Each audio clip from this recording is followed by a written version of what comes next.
dasar penolakan kami yang pertama, warga masyarakat merasa dibohongi oleh pemangku kebijakan setempat karena tidak adanya transparansi.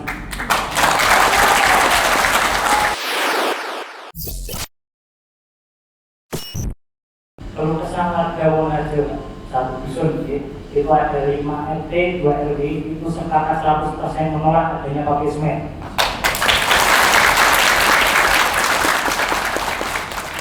Jika itu perlu bukti, Bapak monggo bisa tahu ke sana, bisa Bapak voting yang menolak itu berapa dan yang pro berapa. Gitu. Dasar kami menolak, Bapak. Warga itu kita temukan di satu dari dusun. Warga itu merasa seperti dibohongi, Pak. Karena apa? Izin sudah keluar, izin pabrik, pendirian pabrik dan tambang semen itu sudah keluar. Tapi kenapa warga itu tidak tahu? Itu artinya tidak ada transparansi.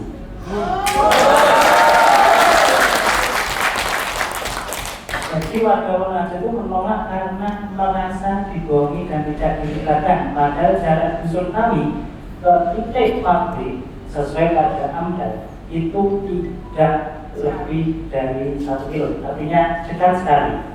Dan itu dampaknya kami memang tidak terdampak tanah ya Pak. Kalau Wonoharjo Kolong itu terdampak tanahnya akan digunakan sebagai lahan pabrik. Kami itu terdampak tentunya pabrik itu dimanapun tempatnya, tempat industri pasti itu ada polusi. Ya, kami pikirkan polusinya itu kalau pabrik semen dimanapun tempatnya pabrik semen itu polusinya sangat berbahaya.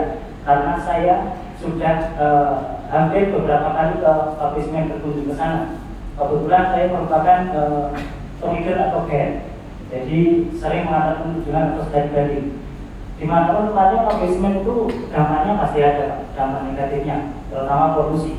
Kemudian lokasi dusun Wonoharjo itu lokasinya lebih rendah dari tempat rencana berdirinya pabrik semen. Otomatis secara dampak negatifnya itu bisa terjadi jika hujan deras atau hujan lebat, kami bisa menerima atau terdampak banjir. Kemudian air kami, air satu-satunya sumber mata air yang digunakan oleh warga dusun Wonoharjo itu airnya debitnya bisa berkurang sesuai dengan isi AMDAL bahwa dalam waktu 20 tahun itu debit airnya akan menurun. Nah, itu menjadi salah satu kekhawatiran warga Wonoharjo. Jadi dasar penolakan kami yang pertama, warga masyarakat merasa dibohongi oleh pemangku kebijakan setempat karena tidak adanya transparansi. Kemudian yang kedua, alasan dari dusun Wonoharjo itu mengkhawatirkan bahwa satu-satunya sumber mata air itu akan hilang. Padahal itu yang diperjuangkan kami sejak lama, baru menikmati mengalirnya air itu belum lama. Jadi khawatir kami airnya akan hilang. Kemudian polusi udara, karena posisi dusun Wonoharjo itu terletak di sebelah timur utara rencana pendirian pabrik. Kalau dilihat dari angin ya, arah angin itu kan mengarah ke utara ke timur biasanya Pak. Jadi debu polusi otomatis akan mengarah ke sana. Kemudian dasar penolakan lagi adalah debu dari batu kapur itu jika terkena rumput. Padahal mayoritas itu petani dan peternak. Rumput itu tidak akan mau dimakan oleh sapi atau kambing. Itu satu. Dan jika Bapak ingin menginginkan jawaban pro dan kontra dari Bapak tidak di tengah-tengah, ya silakan datang ke sana, silakan di-voting yang pro dan kontra. Betul.